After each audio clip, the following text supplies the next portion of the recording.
salaamaaleykum mbokk yi ñuy seetaan ci seen bi di Sanok TV l'officiel ñu ngi nuyu ñëpp di siyaar ñëpp di màggal ñëpp di ñaanal ñëpp jàmm.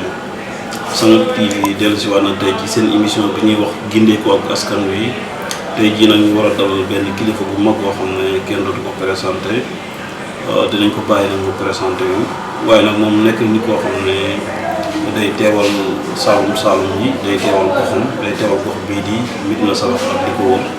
day teewal 104 villages yi comme ni ko gars yi di waxee day teewal arrondissement bi Médina Sabakh département bu Nioro région de Kaolack ak Sénégal yëpp su ma ko bàyyi mu présenté wu xam naa ne di ngeen ko xam ci wàllu caméra bi nag ñu ngi ciy ànd ak Birame Touré comme su ko defee seen émission gindeeku ak askan wi dellusiwaat na tey jii nañ dëgg ñu war a dalal benn kilifa comme ni ma leen ko waxee léegi Serigne Katim Touré Sanok TV mu ngi lay nuyu bu baax a baax di la dalal ci seen émission gindeeku ak askan wi.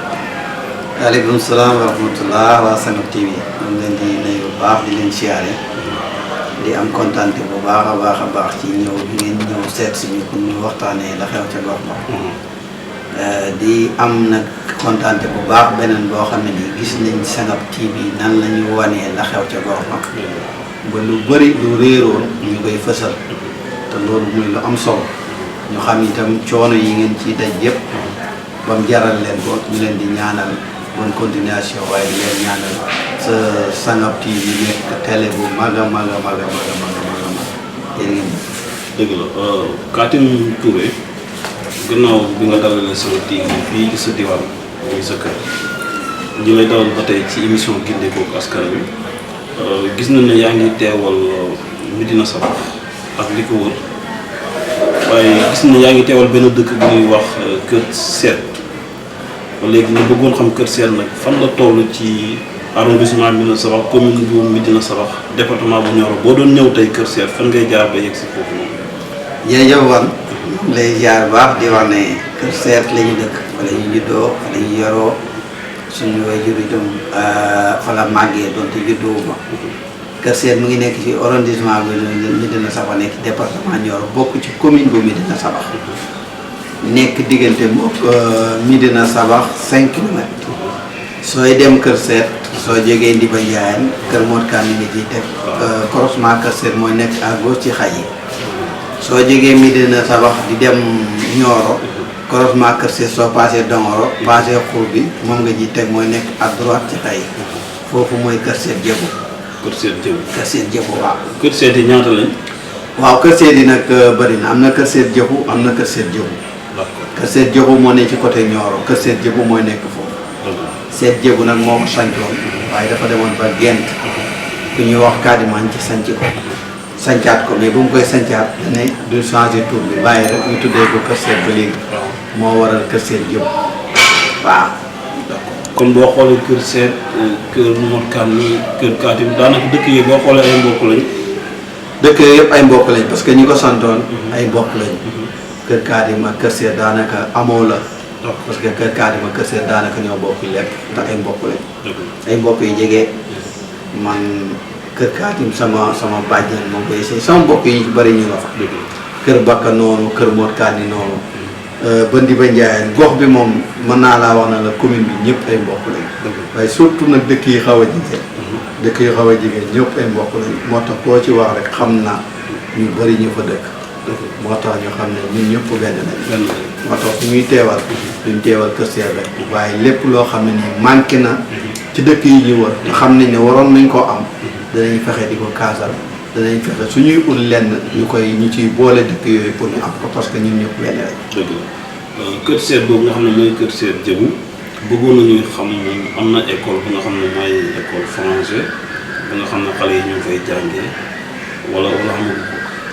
waaw Kër Seet Jëbu nag amagut école français bëggoon nañ koo am nag ba ñu mëbit ko mais ña fa sunu parents yi fa nekkoon muy imam ba ña fa nekkoon ci jamono jooju ñoo d'accord pour ñu am école français léegi d'accord ci léegi dëkk bu ñu gën a jege am école français Kër Katim jamono man bokk naa ci ñi nga xam ne ñoo njëkk yóbbu seen doom ñuy jàngi Kër Katim jama français ba léegi dëkk ba ñu ci bëree seen doom a ngi jàng donte boobu am naa ci sax ay difficulté dem ba am ci sama parents yi nga xam ne nii ñoo fa nekkoon ay difficulté parce que dañ mënoon su ko doon jàngee français dañ lay bàyyi waaye dama xam ne jàng moom amul bu ci bon comme amul bu ci bon da nga leen dugal ñu jàng nga continuer di négocier ak ñoom ba kere ñu la koy nangu te noonu laa def waaw mais école français moo amul. dëkk ba am na comme tey poste de santé wala carte de santé. voilà ba léegi itam amul poste de santé amoon na poste de santé nag mais poste de santé ko dafa tëj lu yàgg léegi amul poste de santé amul carte de santé. dëkk bu ñuy jógee bu gën a am poste de santé Kër Kaatim la ba léegi mais Ndiba Ndiaye moo am bu mag Kër Kaatim bosom dara daanaka nekk Ndiba Ndiaye moo ñu gën a jege. Ndiba Ndiaye suñu diggante Ndiba Ndiaye 3 kilomètres moo ñu gën a jege daanaka lu ñu ëpp di fajoo Ndiba Ndiaye mi dina Saba waaw ko dëkk ba amul poste de santé mu ji mbébétu xale yi nag mais amul. dëkk ba di nga xam ne mooy Kër Seet Jëbu ba tey aussi gannaaw nga ne amul école français mooy école nasaraan amul aussi poste de santé amul carte de santé waaye xanaa am na courant am na ndox aussi tam. waaw am na courant am na itam forage boo xam ne ñu ngi doon indi waaye forage dafa am problème forage ba dafa am problème avant ñuy dugg ci élection mairie yi la forage ba am problème ñu nekk ci di xeex ku ne xam na ma ci tànk yi ma ci taxawoon parce que forage bi day génne ndox mi l'eau potable la ñuy wax ne moom la ñu war a jox du l'eau potable parce que ndox mi baaxul benn dafa am calcaire bu bari da ngay gis xeer yi ñaareel ba day xeeñ waaw man c'est obligé suñu waa kër yëpp mën nañ bu kenn naan ku mën a bañ a naan ci ndox bi di sangu rek baax mais dañuy dem ba ci kanam même jur gi nga xam ne ñoom lañ koy jox day am conséquence gis nga ba ñu doxee ci loolu wax dëgg yàlla def ci ay démarches def lu ne ñu dem ba ci kanam ñu ñëw jël moteur bi parce que nee nañu comme forage bi doxul te booba màggalu Porokhane mi ngi jublu ci Porokhane am na moteur bu paan ñu ñëw jël ci ko yóbbu ko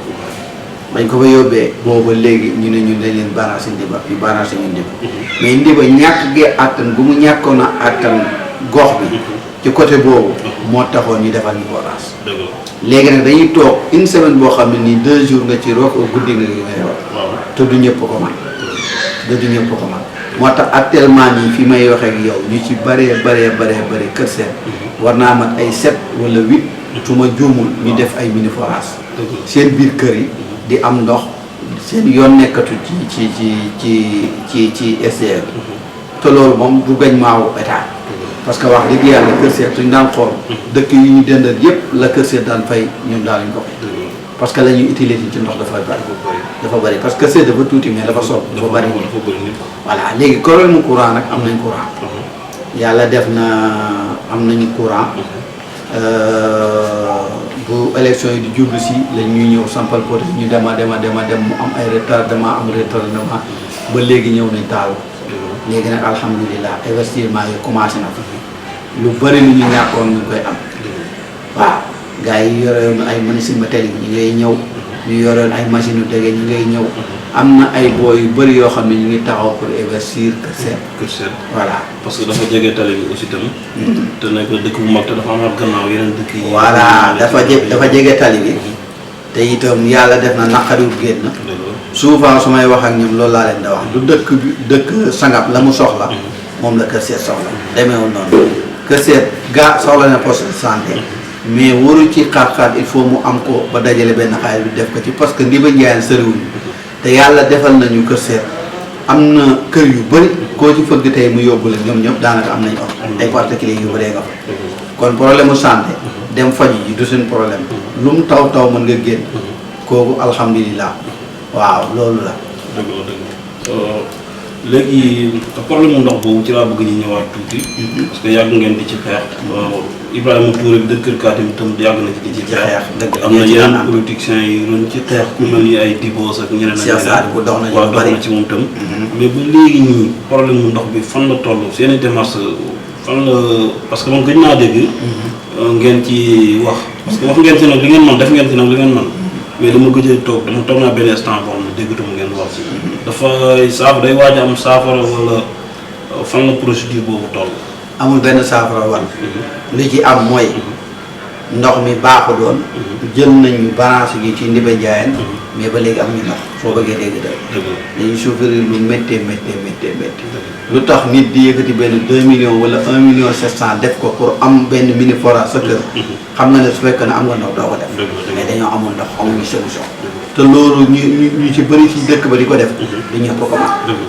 ko man solution amu ci ñun lu ñu war def nañ ko ci ay ndaw lañu gis ne suñu dëkk amul ndox ñu xeex ci guddi xeex ci bëccëg Ibrahima Touré moomu ngay wax ànd nañ ci fu ne ànd nañ ko ci di ci xeex Cheikh Saad bi ñëw fekk ñu ci xeex bi jàppale ñu internationalisé ko yóbbu ko fu ne ba ki nga xam ne ni moo yoroon affaire consommation yi ma soxna kan def ci yitte ba député boobu gaañu te dëkkoon Nioro dem ba ensemble mu xamal ko ministre bi te ministre bi suñ gox la dëkk de ministre bi waa Saloum la Serigne Mbaye Thiam waa Saloum la ba léegi amuñu ci solution léegi nag déggoon nañ ay information ñu ne dëkk bii di Daaru Mbàkku ak dëkk bii di Jigémaar seen forage yi danañ ko defar mais danañ ci boole bu ko seet boobu ba léegi itam ñu ngi toog di xaar kuñ ci mën a interpeller ci kilifa yi même maire suñ ko ci interpeller dañ doon xaar leen ñu ngi ci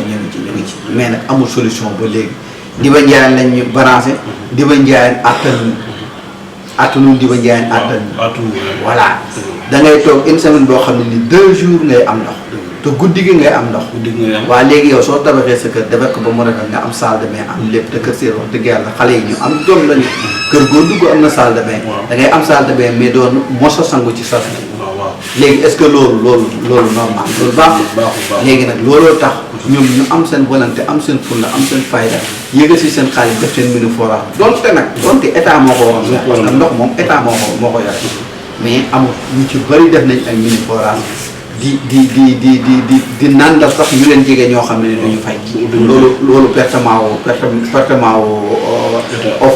effort la waaw voilà loolu la quoi te itam duwaan affaire ndox mi effort dañ ko jël jébbal ko dañ ko jébbalee xaalis bi nga xam ne nii moom la fekk gars yi yore ñu jox ko te bañ ko joxee ba léegi amul benn investissement man dégguma benn investissement boo xam ne nii def na ko ci ndox du yokku barragement yi du contour nga soxla ko mu gaaw du raxas forage ñun bu ñu yoree sunu mbànd mi dem nañ ba ci 6 mois dañuy jël mbànd mi tëj ko benn jour raxas ko ba mu set ñu door koo rootaat mais offre ba mu ñëwee loolu yëpp amul ñu daan jënd gasoil denc lu paan ba rëy balaa bët set dinañ fexe gérer ko mais offre boobu ko yoree ba léegi problème rek la ñu am te loolu problème boobu nag moom nañu gis ci dëkk yi bëri ñu koy jàmmal waaye léegi pourquoi nag état moom jox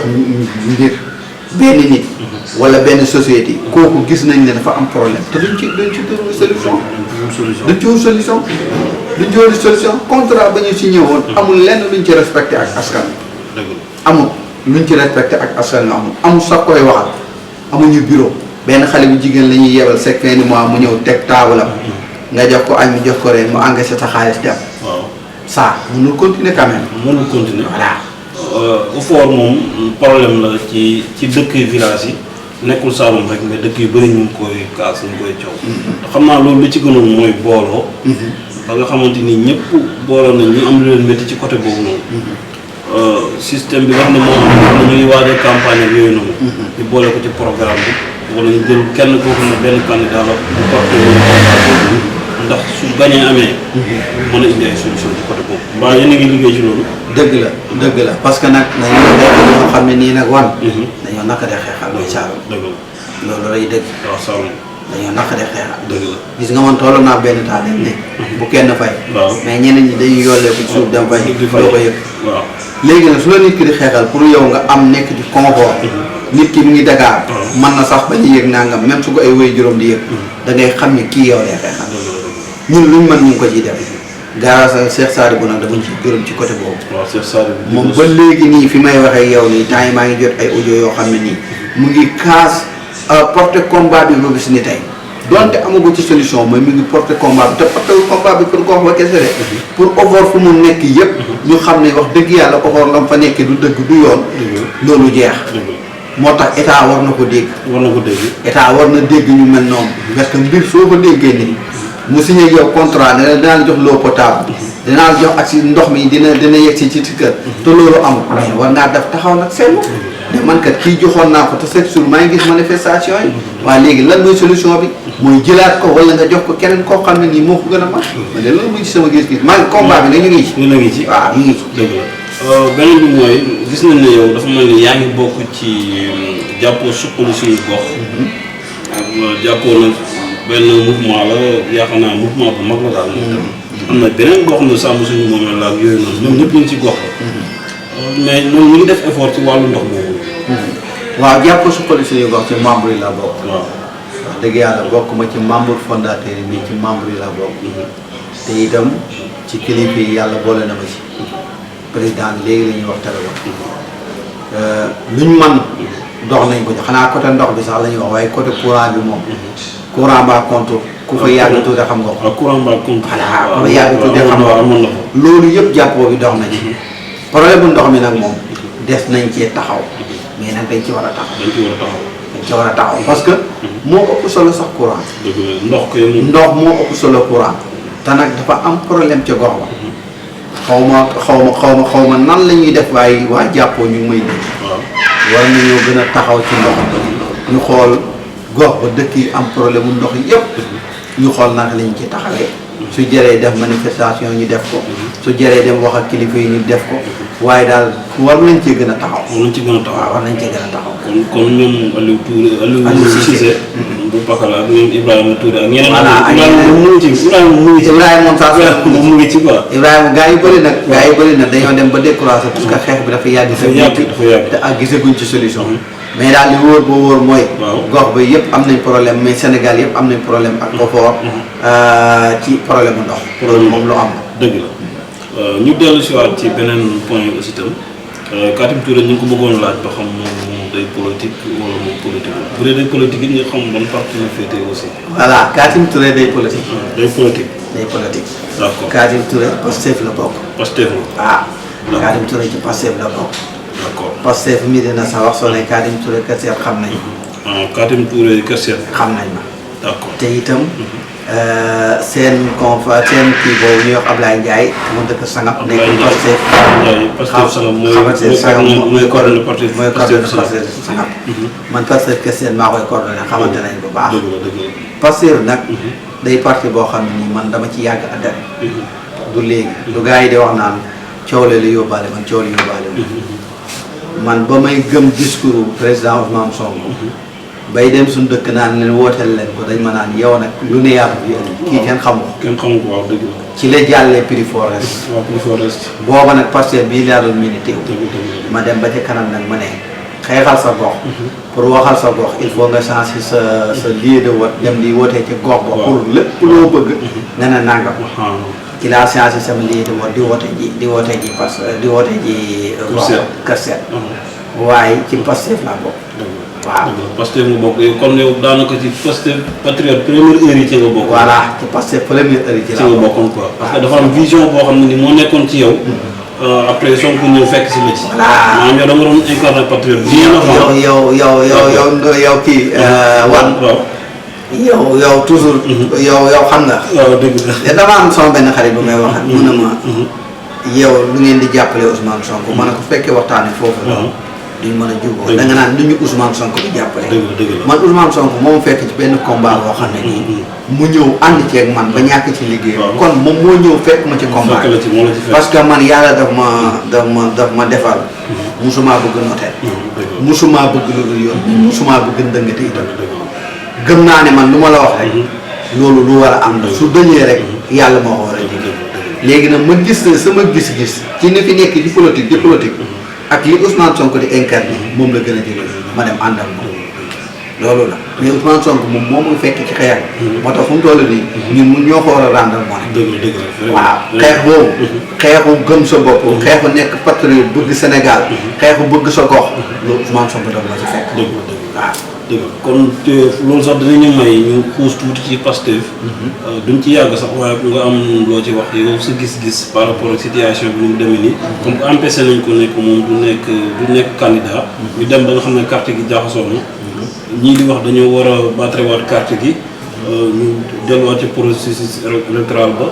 pour Sonko mën a bokkaat ak Karim Wade. ñii ne Bassirou bokk na ba pare. nañ maintenir 19 liste bi nga xam ne moo war a jàpp 19 candidats wala 18. non 19 nañ leen maintenir ñu dem léegi yow sa gis-gis ci côté boobu. waaw man sama gis-gis ci côté boobu mooy électorat bi. date élection yi. dañ ko war a respecté. waaw doon ne mënatuñ ko respecté. mais ñu fexe ba. lu mu mën a demee. fii le 2 avril.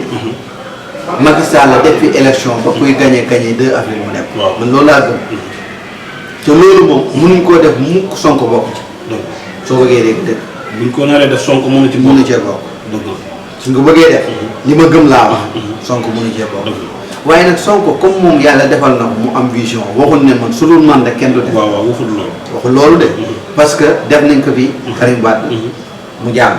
parce que année boobu mooy 2019. kii amul PDS amul candidat ñu def ko fi Khalifa Sall mu jàll. ñu ne kon nañ ko def Sonko su ko defee du def am candidat. mais Sonko nekk nit koo xam ne du ne rek man la wala mu jàll. mu jiital keneen ku ma jiital noonu la muy Bassirou Diomaye Faye lu ñuy mën a wax ba askan wi lu ëpp ci ñoom ne kii la kenn mënu ci dara. kon nañ dem élection ak Bassirou Diomaye Faye lu ci am ñu am ko ñu xam xel ne lii la suñ borom doxal donte lii du lu ñu gën a suñu sañoon Ousmane Sonko mooy nekk candidat mais comme ki fi nekk moom Ousmane Sonko nekk candidat ak ku xaray la yemale mais ñi def li nga xam ne nii moo fi sës li fi sës mooy lan li fi sës mooy ki nga xam ne nii du benn du ñaar du ñett moom lañ jiitaloon mais ki mu wax ne nañ ko jàppale mooy Bassirou ñu jàppale ko dem élection man loolu laa gëm.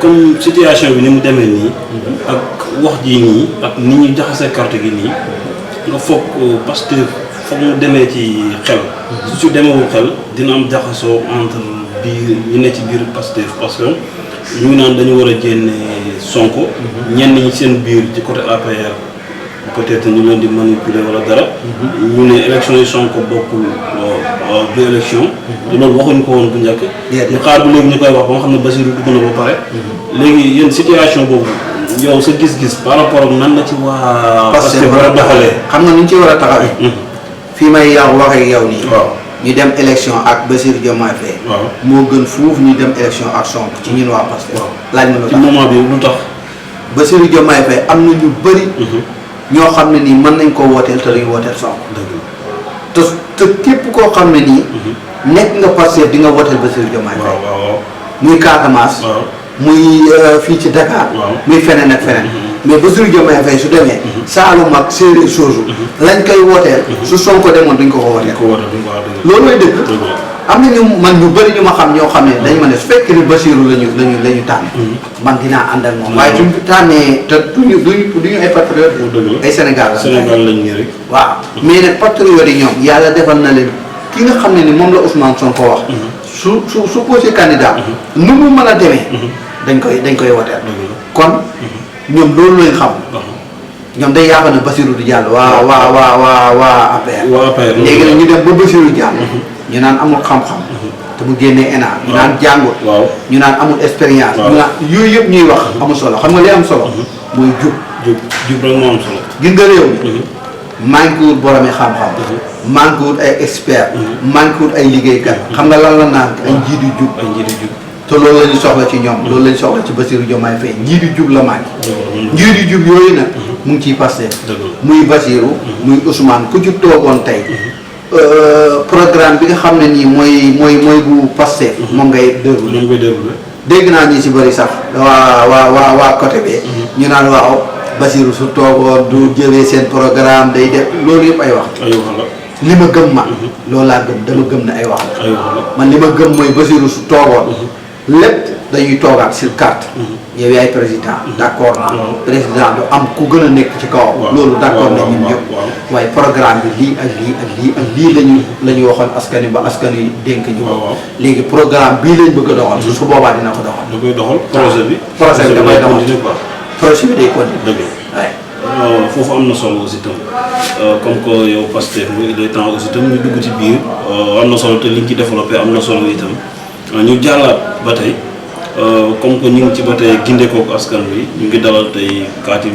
Touré mu dëkk Kër Seet Jëbu waaye day représenté Saloum gi yëpp macha allah ak goxu Sabax rawatina Kër Seet waaye ba tey dañu bëggoon ñëwaat foofu si gox boobu di Médina Sabax gis nañ ni suñu maire bi di Ibrahima Niang fal nañ ko daanaka léegi mën na ñaari at ñu bëggoon xam yow sa gis-gis si liggéeyu Ibrahima Niang noo gisee liggéeyam pour le moment nii gannaaw am na fi ñaari at. dëgg la Ibrahima Niang xale la. fal nañ ko ju goxu Médina Sabax du ma ne xam naa ko bu baax. parce que man avant may ànd ak Cheikh Sadibou ci élection yi. Ibrahima la njëkk ànd ci ñaar suñu leader boobu la tudd. ñaar suñu leader waaw. man nekk naa ko. pendant lu yàgg. xam naa ko bu baax a baax. xale la mais xale bu bëgg gox la. ci lu bari. léegi bu ma demee ba gis ne man sama gis-gis ak gis-gisam dëppootu ci laa ko bàyyi dem ànd ak Cheikh Sadibou. Cheikh Sadibou jël ma def ma ci liste ba deuxième liste bi. ma topp ci ginnaaw Néné Marie. bu mu perda ma nekk conseil municipal. léegi Ibrahima def na ko 2 ans. wax dëgg yàlla am na ci loo xam ne lu bari ñu ngi ciy jéem. parce que du ma ne ñu ngi ciy jéem laa parce que conseil municipal la waaw ñu ngi ciy jéem. man lu ma leen di wax souvent rek donte ñoom décision yi fa muy nekk ñoom ñoo koy def. lu ma leen di wax souvent rek. mooy li manqué woon gox bi ba xale yu mel ni man ñu ci bëri dugg ci politique bi xam nga lan la mooy équité bi waroon a am ak transparence bi moo amul ci côté boobu nag dafa des ba léegi. transparence ak équité des na ba léegi. fu mel ni Dibos ñëw na ci temps yële. des na de yenn session mais non transparence bi des na équité bi des na parce que nit ki su fekkee ne da ngay liggéey ak moom nga koy expliquer na ko mbir dañ ko war a def. da nga ko daan fii lañ koy jëlee. fii lañ koy dugal. mais très vague rek lañ lay jël benn ballon rek sonn rek sànni. yow duñ xam foo koy jëlee. doo xam nan ngay def ba encore duñ xam fan nga koy dugal. te itam nit suy teg première paire. danaan lii kat nësër naa ci pour def temps. de millions. su jeexee nga ñëw ne lii laa ci nësëroon waaye li ma ci nësëroon gis naa ne ëpp na ko wala manqué na ko. loolu mooy transparence. équité mooy. dëkk bu mel ni Kër Seet dëkk bu mel ni Kër Bamba dëkk bu mel ni yem ak dëkk bu mel ni Poste Corée bi yem ak dëkk bu mel ni Médina Sabax te loolu amul parce que li ñu xam ne ni moom lañ dénkoon maire état jox ko muy lampadaire yi lu leen neex lañ ko séddale.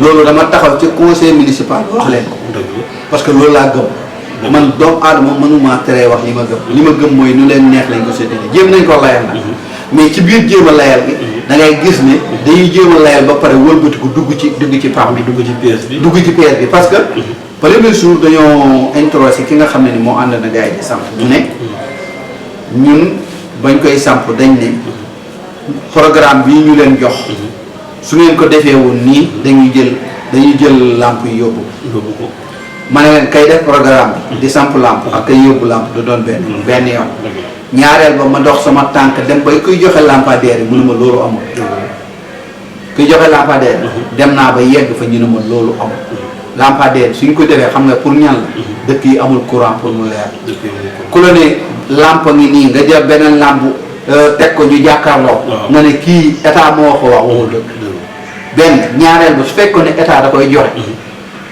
pour wax maire yi naka lañ koy defee du jaar ci maire su préfet góornóor la jaar mu jaar ci préfet mu dem ci sous-préfet sous-préfet joxe programme bi ne nii ak nii la état bëgg ñu defee ko nit ñi duñ def loolu amul ma ne leen juum ngeen ba pare def ngeen li ngeen yaakaar ne moo gën te gënu da ngeen koy nangu assumé ko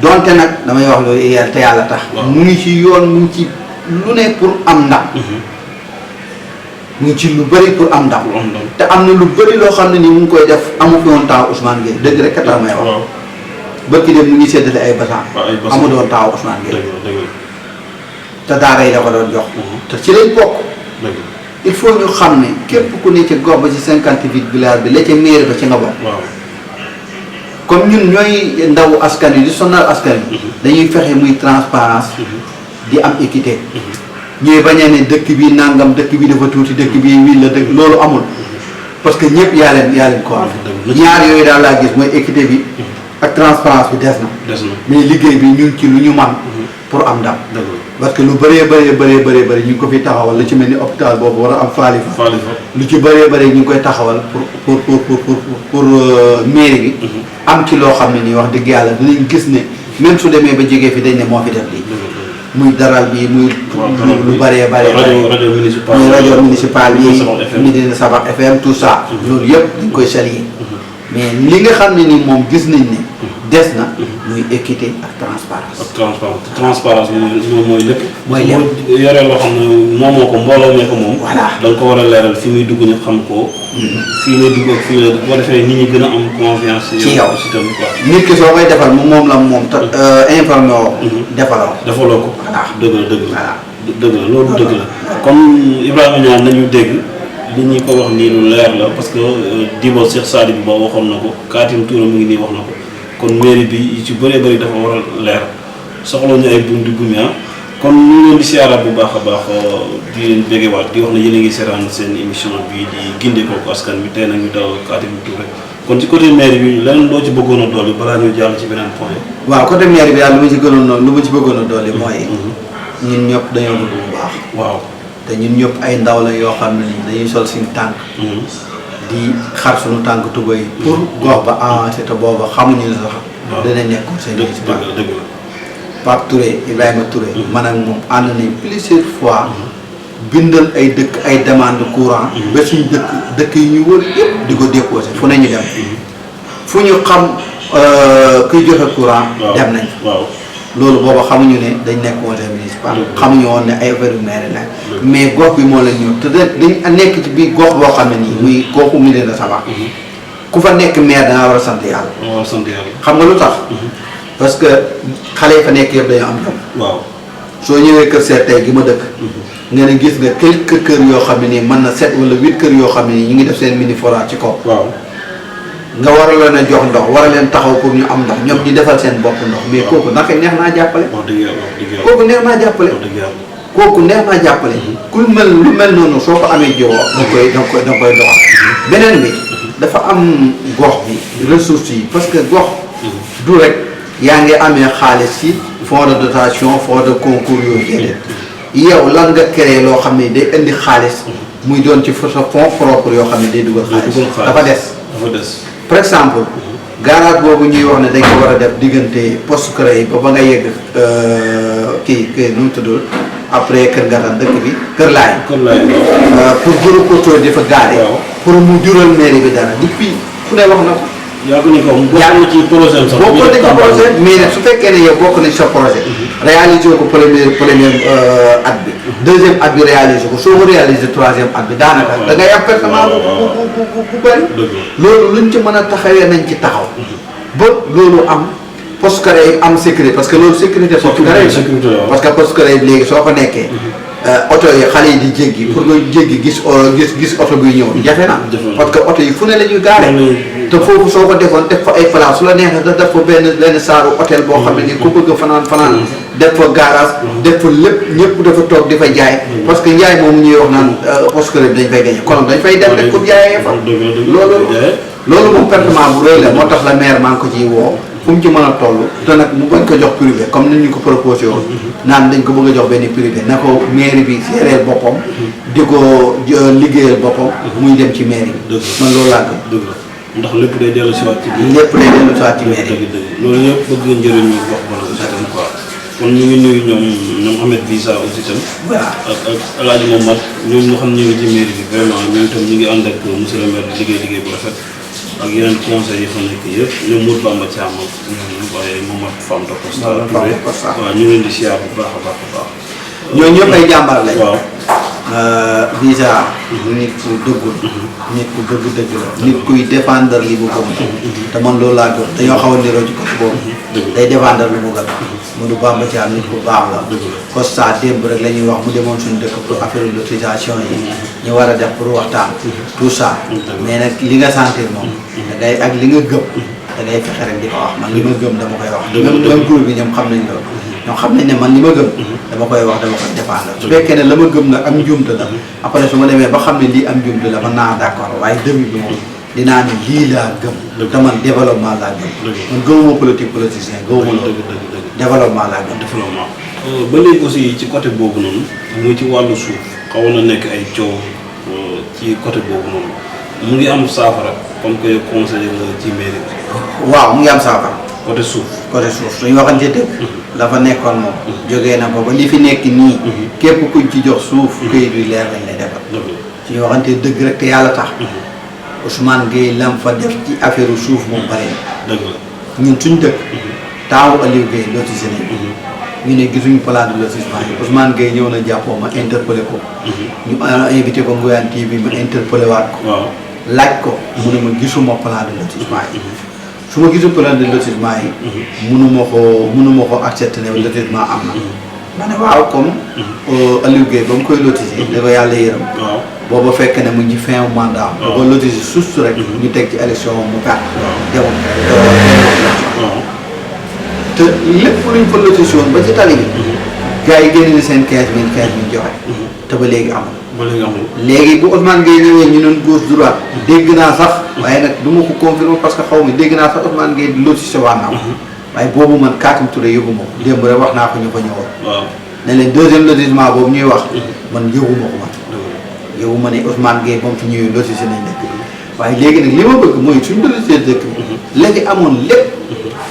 bañ fee amaat mooy ku fi lotissé ñu jox la sa këyit jox la sa permis de couper su la neexee nga dem uti bail soo jógee ci bail su la neexee nga dem déposer titre foncier yaa xam waaye daal nañ la jox këyit boo xam ne nii wane ne lii yaa ko voilà changé na lu bëree bëri même ba mu ñëwee ba léegi gis naa ne taxaw nañ ci lu bëri ci suuf ci bañ koo laal mais bañ koo laal boobu su fekkee saytu la kon la fi amoon bañ fee am c'est mieux te constat dañ ciy waxtaan lu bari wax naa ko. nee naa ko li fi amoon moom. ci ay drama ay benn nit di am ay terrain yu dul jeex. loolu fexe leen ci seen nguur yéen. yow mi nga xam ne ni yaa jiite affaire domaniale bi. bu mu ci am. mun a ma rassurer loolu du fi am man ko voilà. mu ngi ciy def. mu ngi ciy def ay jéego côté boobu moom mairie bi ñu ngi ci def jéego beneen bi ñuy def jéego mooy këyit yi. lii fi amoon. soo demee Médina Sabakh doo am timbre doo am dañ ñu defal la këyit di judd ci 400 yooyu yëpp jógee na fi. def nañ ci ay efforts yu mag a mag. ba état civil bi moom changé na bu baax a baax. loolu ñu ngi leen ci remercier di ci remercier képp koo xam ne taxaw nga ci loolu am. voilà kon loolu am na solo quoi aussi te këyit dafa nekk loo xam ne lu am solo la. lu am solo la ci boo xam ne citoyen nga dëkk ci dëkkaan yi da nga war a am këyit. da nga war a am këyit te loolu noonu ñoom ñi nga xam ne ñoo ne ci commune bi ñoom ñoo leen ci war a dimbali. waaw kon loolu am na solo te ñun dañu amoon problème mu këyit yooyu avant ñoom ñii di ñëw. kon comme que ñu ngi ciy jàpp ñu ngi leen ciy jaajëfal ci côté boobu. kon ñu jàll ci beneen point xam naa nag fa la ñuy sax tëjee. gis nañ ne yaa ngi liggéey ak Coumba Gawlo mooy la voix du Sénégal moom mooy def yu nice yi ci dëkk bi vraiment mu nekk royuwaay aussi. rek mais day defar yu bëri vraiment ambassadrice la su ma yebale moom la aussi tam. gis nañ ne yaa ngi liggéey ak moom bëgg nañ nga wax ni sa diggante ak Coumba. waaw Coumba Gawlo wax dëgg yàlla yaakaar moom sax dina bokk ci émission bi mais garaaw. waaw maanaam ci tabaxam parce que loolu itam. waaw problème. léegi Coumba Gawlo liggéey nañu ñu ngi commencé liggéey à 99. 99. ñu ngi ci 25 ans presque. bientôt 25 ans ñu ngi liggéey. yàgg nañu. yàlla def na mu responsabilité mu lu bëree bëri. ba may liggéey moom dawal nañu Cheikh wala. mais léegi lu bëri su amee. ki dem lañu jógee Mali. waaw. dafa benn festival boo xam ne nii festival bu am solo parce que moom yàlla da ko may bu suy souvent suy def yu mel noonu day dem ci dëkk yi am guerre mu def ko pour ñooñu mën a juboo pour coow la jeex ba seen xol yi sedd maa ngi fàttaliku Côte d'Ivoire bu muy gën a métti def nañ benn concert boîte booba kenn ñu mën a def concert boîte ba ñuy dem dañuy escorte ba yegg boîte ñi def concert bi booba général xaw ma mooy koo jiitoon ensemble ba dama fàtte tur bi te mu nekk France léegi ñu exilé ko moo ñu jël si ba ñëwee ñu def concert bañ jógee ci loolu lu ci bëri ci waxtaan am ba Côte d'Ivoire tegeew ci jàmm lu mel noonu nag moo ko yóbbuwoon Mali te bientôt dina dem Guinée ci te loolu moo ko yóbbu nit koo xam ne nii la liggéey rek la xam liggéeykat la man nag moom américain la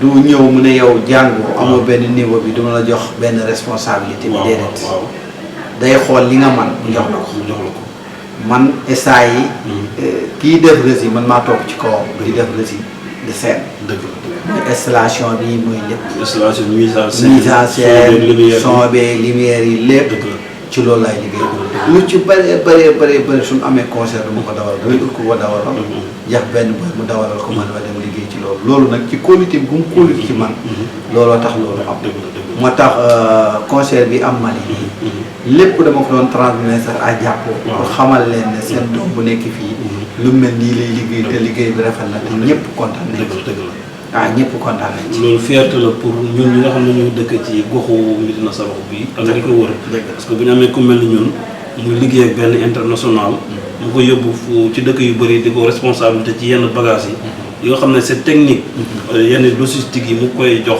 vraiment loolu c'est une fierté quoi te ñu ngi la ciy ñaanal bonne continuation vraiment macha allah nga am ci ndam aussi tamit parce que boo ci amee ndam suñu ndam la aussi te kumba ku ne xam na ne yàgg nañ koy topp comme li nga wax rek maanaam vraiment day jàppale nit aussi day ñëw yenn diggante yi nga xam dafa am jafe-jafe te yemale ko Sénégal rek da koy def ba ci biir Afrique sous-région ba ci yeneen dëkk yi ba ci ak réewu arabe yeeg yooyu yeneen dëkk yi kon macha allah moom itam ñu ngi koy jàppale bu baax di ko ñaanal aussi tam jàmbaar la de loolu may liggéey ak moom mais am na école yu bëree ci éducation bi mooy dem ay outil ay partenaires ñu tabaxal ko ba récemment école bu mu jàngee Tivaouane moo ko rétablir defar lépp boo mu rafet te loolu yëpp day wuti ay partenaires am ba fu may waxee ak yow nii la kat bi am na benn